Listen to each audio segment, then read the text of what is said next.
Hello dear student, कैसे हैं आप। आज हम class 8 subject English Honey due के चैप्टर नंबर 7 जिसका नाम है ए विजिट टू कैम्ब्रिज। तो इस चैप्टर के सभी क्वेश्चन आंसर्स देखते हैं। Comprehension check, which is the right sentence. कौन सा सेंटेंस या कौन सा वाक्य सही है। क्वेश्चन 1 में कि Cambridge was my metaphor for England to the writer. Cambridge was my metaphor, Cambridge मेरे लिए मेटाफर था, फॉर इंग्लैंड, इंग्लैंड के लिए, टू द राइटर, राइटर के लिए। तो अब इसमें देखिए सेंटेंस देखते हैं और यह पता लगाते हैं कि कौन सा सेंटेंस सही है। तो पहला है Cambridge was a reputed university in England. Cambridge जो है बहुत रेपुटेड यूनिवर्सिटी है इंग्लैंड में। दूसरा है England was famous for Cambridge, England famous था किसके लिए, कैम्ब्रिज के लिए। और तीसरा है Cambridge was the real England, Cambridge क्या था, रियल इंग्लैंड था, वास्तविक इंग्लैंड था। तो इन तीनों में से कौन सा वाक्य सही है। तो आंसर है third, Cambridge was the real England, Cambridge वास्तविक इंग्लैंड था। Question number 2, the writer phoned Stephen Hawking's house. The writer यानी कि लेखक ने फोन किया Stephen Hawking's house, Stephen Hawking के घर पर। तो राइटर ने कहाँ से फ़ोन किया स्टीफन हॉकिंग के घर पर। तो नंबर 1 है from the nearest phone booth, सबसे पास के फ़ोन बूथ से। दूसरा है from outside a phone booth, एक फ़ोन बूथ के बाहर से। और तीसरा है from inside a phone booth, या फिर फ़ोन बूथ के अंदर से लेखक ने स्टीफन हॉकिंग के घर पर फ़ोन किया। तो इन तीनों में से हमें पता लगाना है कि कौन सा स्टेटमेंट सही है। तो आंसर है second, from outside A phone booth, एक फ़ोन बूथ के बाहर से राइटर ने स्टीफन हॉकिंग के घर पर फ़ोन किया। Question number 3, every time he spoke to the scientist the writer felt guilty because. Every time, हर बार, ही स्पोक, वह बोला, टू द साइंटिस्ट, साइंटिस्ट से, वैज्ञानिक से। The writer felt guilty, writer ने, लेखक ने क्या महसूस किया, गिल्टी यानी कि दोष महसूस किया, बिकॉज, क्योंकि। तो क्यों महसूस किया दोष, क्योंकि। अब इसमें से देखिए हमें सेंटेंस चुनना है कि वह क्या कारण था जिससे कि लेखक ने अपने आप को दोष महसूस किया जब भी वह साइंटिस्ट से बोला या उससे बात की। तो पहला स्टेटमेंट है कि he wasn't sure what he wanted to ask. He wasn't sure, वह श्योर नहीं था, आश्वस्त नहीं था, वॉट कि क्या, ही वॉन्टेड वह चाहता था, टू आस्क पूछना। तो क्या पूछना चाहता था इस बारे में वह आश्वस्त नहीं था। दूसरा है he force the scientist to use his voice synthesiser. He forced, उसने फोर्स किया या दबाव डाला, द साइंटिस्ट, साइंटिस्ट के ऊपर, टू यूज़, उपयोग करने के लिए, हिज वॉइस सिंथेसाइजर, उसकी आवाज़ का जो सिंथेसाइजर था, जो संश्लेषक था, उसको यूज़ करने के लिए साइंटिस्ट को फोर्स किया किसने, लेखक ने। यह वजह थी। या फिर नंबर 3 है he was face to face with the legend, वह फेस टू फेस यानी कि बिल्कुल उसके सामने ही था, विद द लीजेंड, लीजेंड के सामने। तो इन तीनों में से कौन सा कथन है जो ये बताता है कि लेखक को बहुत ज़्यादा गिल्टी महसूस हो रही थी, बहुत ज़्यादा उसे दोष महसूस हो रहा था। तो इसमें सेकंड नंबर का स्टेटमेंट है he force the scientist to use his voice synthesiser, उसने साइंटिस्ट को फोर्स किया, दबाव डाला, टू यूज़ करने के लिए, उपयोग करने के लिए, हिज वॉइस सिंथेसाइजर, उसके आवाज़ के संश्लेषक को यूज़ करने के लिए साइंटिस्ट के ऊपर उसने दबाव डाला। इस वजह से राइटर को अपने ऊपर गिल्टी महसूस हो रही थी। Question number 4, I felt a huge relief, और बीच में ब्लैंक है, in the possibilities of my body in the given context the highlighted words refer to. जो हाईलाइटेड वर्ड्स हैं वो किसके लिए रेफर किए गए हैं, किसके लिए प्रयुक्त किए गए हैं। तो पहला है shifting in the wheel chair, turning the wrist, wheel chair के ऊपर शिफ्ट होते हुए, टर्निंग द रिस्ट और अपनी कलाई को घुमाते हुए। दूसरा है स्टैंडिंग अप वॉकिंग, खड़े होते हुए और चलते हुए। और तीसरा है स्पीकिंग राइटिंग, बोलते हुए और लिखते हुए। तो इसमें पहला स्टेटमेंट है वह सही है। तो पहला स्टेटमेंट क्या है? Shifting in the wheel chair, turning the wrist, wheel chair के ऊपर शिफ्ट होते हुए और अपनी कलाई को घुमाते हुए। Working with the text, answer the following question, निम्न प्रश्नों के उत्तर दीजिए। क्वेश्चन 1 है कि did the prospect of meeting Stephen Hawking make the writer nervous, if so then why. इनकी क्या स्टीफन हॉकिंग से मिलने के अवसर ने लेखक को नर्वस कर दिया, यानी कि व्याकुल कर दिया? यदि ऐसा है तो क्यों? तो yes, the writer felt nervous, हाँ लेखक ने कैसा महसूस किया? नर्वस महसूस किया, व्याकुल महसूस किया। बिकॉज, क्योंकि, ही वॉज फेडअप, क्योंकि वह फेडअप हो गया था, बहुत ऊब गया था। विद पीपुल, लोगों के साथ में। आस्किंग हिम, उससे पूछते हुए। टू बी ब्रेव, बहादुर बने रहने के लिए, यानी कि लोगों के द्वारा उसको बार बार बहादुर बने रहने की बात से वह ऊब गया था, इसलिए लेखक ने व्याकुल महसूस किया, नर्वस महसूस किया। नंबर 2 है did he at the same time feel very excited, if so why. तो क्या वह उसी समय बहुत ज़्यादा उत्साहित महसूस कर रहा था? यदि हाँ तो फिर क्यों? तो आंसर है yes, he felt very excited, he felt उसने महसूस किया, वेरी एक्साइटेड बहुत ज़्यादा उत्साहित। बिकॉज, क्योंकि, to see somebody like you, to see देखते हुए, समबडी किसी को भी, लाइक यू तुम्हारे जैसे, तो तुम्हारे जैसे किसी को भी देखते हुए। अचीविंग समथिंग ह्यूज, अचीविंग प्राप्त करते हुए, समथिंग कुछ चीज़, ह्यूज यानी कि बहुत बड़ी, बहुत विशाल, तो कुछ चीज़ बहुत बड़ी प्राप्त करते हुए। मेक यू स्ट्रोंगर, मेक बना देता है, यू आपको, स्ट्रोंगर बहुत ज़्यादा मजबूत या शक्तिशाली। तो बहुत बड़ा ज़्यादा उत्साहित महसूस कर रहा था, क्योंकि आपके जैसे किसी व्यक्ति को कुछ बड़ा हासिल करते हुए देखना आपको मजबूत बनाता है। Question number 2, guess the first question put to the scientist by the writer. Guess करिए, अनुमान लगाइए कि लेखक ने उस वैज्ञानिक से कौन सा पहला प्रश्न किया, कि फर्स्ट क्वेश्चन क्या पूछा। तो आंसर है you have been very brave, haven't you, said the writer. This was the first question. तो पहला क्वेश्चन क्या था, क्या पूछा था लेखक ने कि you have been very brave, आप बहुत बहादुर रहे हैं। हैवंट यू, क्या नहीं रहे हैं? सेड द राइटर, तो राइटर ने यह सबसे पहला क्वेश्चन पूछा। Question number 3, Stephen Hawking said I have had no choice. Does the writer think there was a choice? What was it?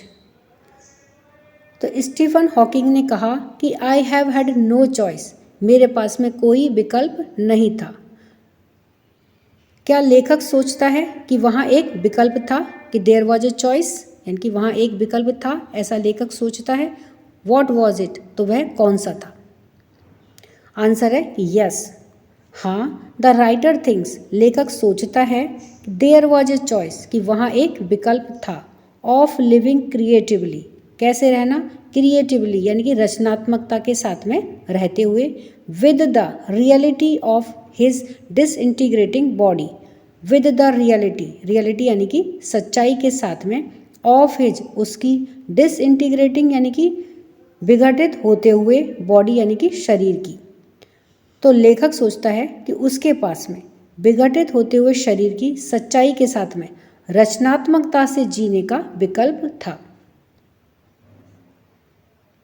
Question number 4, I could feel his anguish, what could be the anguish.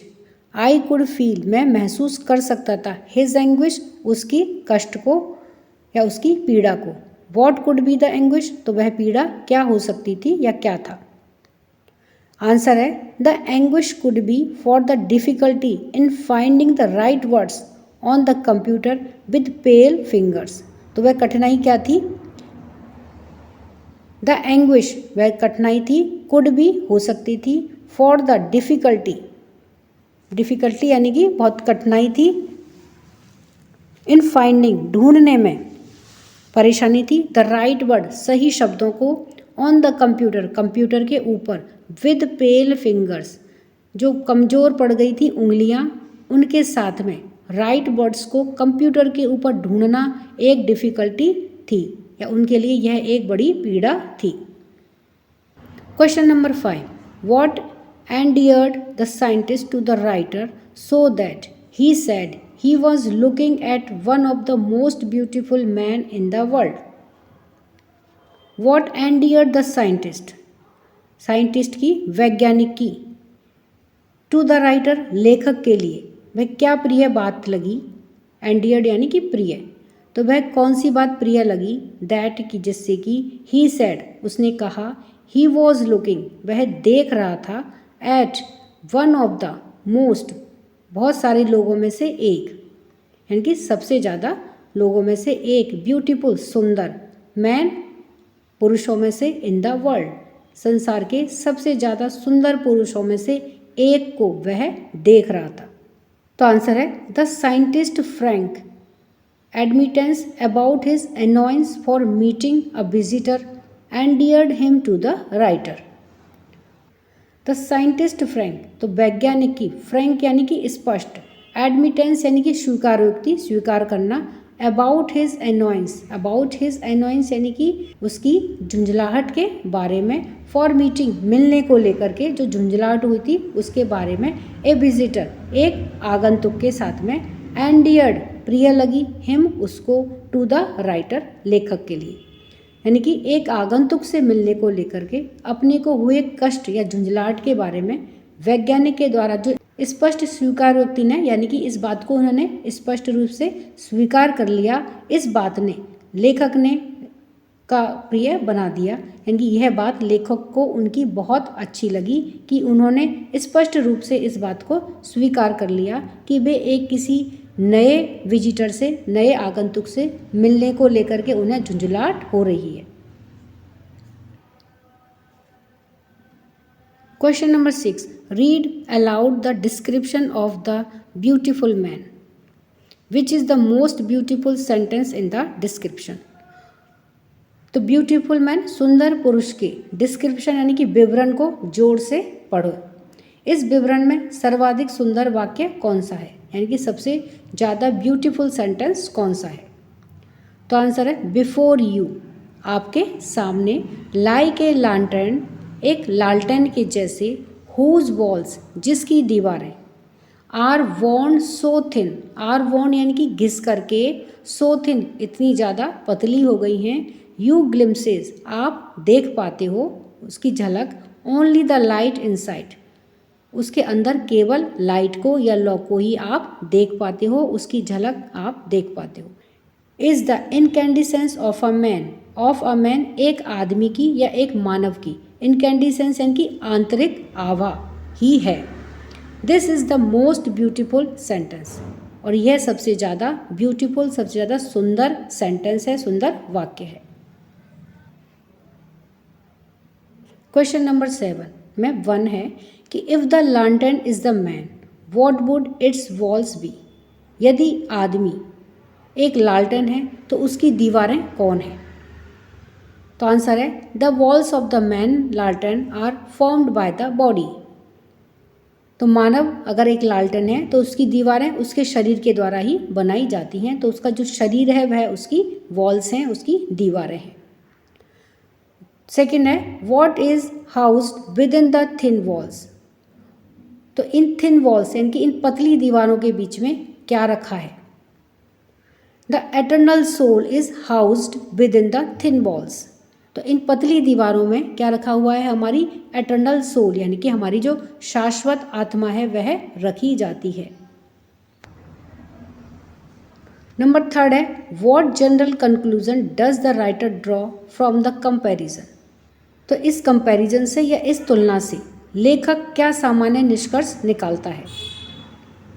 तो answer है कि the writer draws the general conclusion that the body perishes and the soul remains. तो लेखक क्या निष्कर्ष निकालता है कि द बॉडी पेरिशेस, यानी कि जो शरीर है वह मरता है, एंड द सोल रिमेन्स, और जो आत्मा है वह बची रहती है। Question number 8, what is the scientist message for the disabled. तो साइंटिस्ट का यानी कि लेखक का क्या मैसेज है, क्या संदेश है फॉर द डिसेबल्ड, जो निशक्त लोग हैं उनके लिए साइंटिस्ट का क्या मैसेज है, क्या देना चाहते हैं, क्या कहना चाहते हैं वह डिसेबल्ड लोगों से। तो आंसर है the disabled should concentrate on what they are good at. तो जो डिसेबल्ड हैं, जो निशक्त हैं, उन्हें शुड कंसंट्रेट, उन्हें ध्यान केंद्रित करना चाहिए ऑन व्हाट, ऑन उसके ऊपर, व्हाट यानी कि क्या, दे आर गुड एट जिसमें कि वे अच्छे हैं, उसके ऊपर डिसेबल्ड को अपना ध्यान केंद्रित करना चाहिए। The disabled Olympics are a waste of time. और जो निशक्तों के लिए ओलंपिक्स हैं वे क्या हैं, वेस्ट ऑफ टाइम हैं, वे समय की बर्बादी हैं। This was the scientist message. और यह साइंटिस्ट का, वैज्ञानिक का मैसेज है, किसके लिए, डिसेबल्ड लोगों के लिए।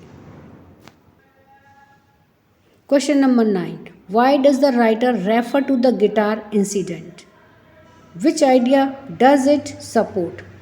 तो लेखक ने गिटार वाली घटना का जिक्र क्यों करता है और यह किस विचार की पुष्टि करती है, यानी कि किस तरह के विचार को सपोर्ट करती है। तो आंसर है the writer refers to the guitar incident.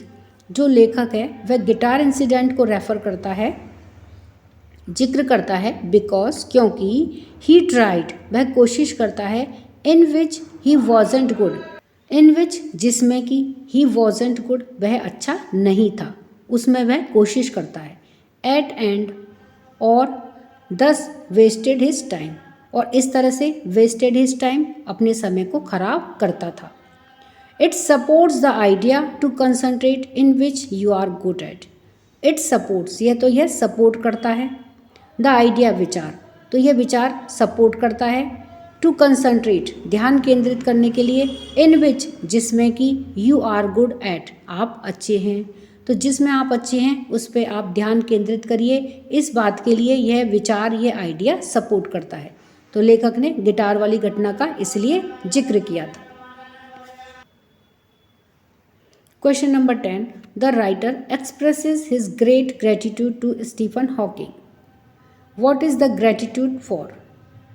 तो लेखक ने एक्सप्रेस किया है, यानी कि प्रकट किया है, हिज ग्रेट ग्रेटिट्यूड, अपना सबसे ज़्यादा, ग्रेटिट्यूड यानी कि कृतज्ञता, to Stephen Hawking, Stephen Hawking के प्रति लेखक ने अपनी सबसे ज़्यादा कृतज्ञता प्रकट करता है। What is the gratitude for, और यह कृतज्ञता किस बात के लिए है। तो आंसर है the gratitude is for making the writer mentally stronger and inspiring to live creatively. तो वह ग्रेटिट्यूड किसके लिए था, तो द ग्रेटिट्यूड इज़ फॉर, वह कृतज्ञता थी, इज़ फॉर मेकिंग बनाने के लिए, द राइटर लेखक को, मेंटली स्ट्रोंगर मानसिक रूप से मजबूत, एंड इंस्पायरिंग और उसे प्रेरित करने के लिए, टू लिव क्रिएटिवली अपनी रचनात्मकता के साथ में जीने के लिए, यानी कि लेखक को मानसिक रूप से मजबूत बनाने के लिए और रचनात्मकता के साथ में जीवन जीने की प्रेरणा देने के लिए है। Question number 11, complete the following sentences taking their appropriate parts from both the boxes below. तो निम्न जो सेंटेंस हैं उनको नीचे बॉक्स में दिए गए इनके भागों को लेकर के पूरा कीजिए। From both the boxes below, दोनों बॉक्सेस नीचे दिए गए हैं। तो जैसे यहाँ पर सेंटेंसेस दिए गए हैं कि there was his assistant on the line. अब इसको हमें सेंटेंस को कंप्लीट करना है अप्रोप्रिएट पार्ट के साथ में, और यह अप्रोप्रिएट पार्ट हमें बॉक्स में से लेना है। तो सेंटेंस को पूरा करने के लिए हमें बॉक्स ए और बॉक्स बी दोनों में से हमें सेंटेंसों को लेकर के वह सेंटेंस कंप्लीट करना है। तो आइए इन्हें देखते हैं। तो सेंटेंस 1 है कि there was his assistant on the line. अब हमें ये बॉक्स 1 और बॉक्स 2 में से बाकी का सेंटेंस लेकर के इसे कंप्लीट करना है। तो बॉक्स ए में से आएगा एंड आई टोल्ड हिम, और मैंने उसे बताया। और बाकी का आएगा बॉक्स बी में से I had come in a wheel chair from India. तो यह बाकी का आया बॉक्स बी में से। तो वहाँ लाइन पर उसकी असिस्टेंट था जिसे मैंने बताया कि I had come in a wheel chair from India, कि मैं इंडिया से व्हील चेयर पर आया हूँ। तो इस तरह से बॉक्स ए में से और बॉक्स बी में से दोनों में से लेकर के हमें यह सेंटेंस कंप्लीट करना है। अब नंबर 2 है you get fed up with people asking you to be brave. अब बॉक्स 1 में से आएगा या बॉक्स ए में से आएगा as if you have a courage account. और बाकी का देख इसमें से आएगा जो नीले रंग में लिखा हुआ है यह बॉक्स बी में से लिया गया है, और जो लाल रंग से लिखा हुआ है सेंटेंस वह बॉक्स ए में से लिया गया है। On which you are too lazy to draw a cheque. Number 3 है देयर ही वॉज। अब यहाँ पर देखिए यह सेंटेंस लिया गया है बॉक्स ए से, जो लाल रंग से लिखा है कि tapping at a little switch in his hand. और जो नीले रंग से लिखा गया है यह बॉक्स बी में से लिया है कि trying to find the words on his computer. और इस तरह से ये सेंटेंस कंप्लीट होगा। नंबर 4 है you look at his eyes which can speak. और ये देखिए ये सेंटेंस है and they are saying something huge and urgent. तो यह बॉक्स ए में से लिया है। It is hard to tell what. और यह बॉक्स बी में से सेंटेंस लेकर के इस सेंटेंस को कंप्लीट किया गया है। और नंबर 5 पर है it doesn't do much good to know that they are people. तो यह बॉक्स ए में से लिया है। Smiling with admiration to see you breathing still. यह बॉक्स बी में से लिया गया है। तो इस तरह से जो लाल रंग से लिखे गए हैं वह बॉक्स ए के सेंटेंसेस हैं, और जो नीले रंग से लिखे गए हैं बॉक्स बी से लिए गए हैं, और इन दोनों को मिला करके फिर हमारा सेंटेंस कंप्लीट होगा। तो बच्चों इस तरह से हमने इस चैप्टर के सभी क्वेश्चन आंसर्स को देखा है। वीडियो पसंद आने पर वीडियो को लाइक करें, शेयर करें। चैनल पर नए हैं तो सब्सक्राइब करना ना भूलें। मिलते हैं नए वीडियो में। इसी के साथ धन्यवाद।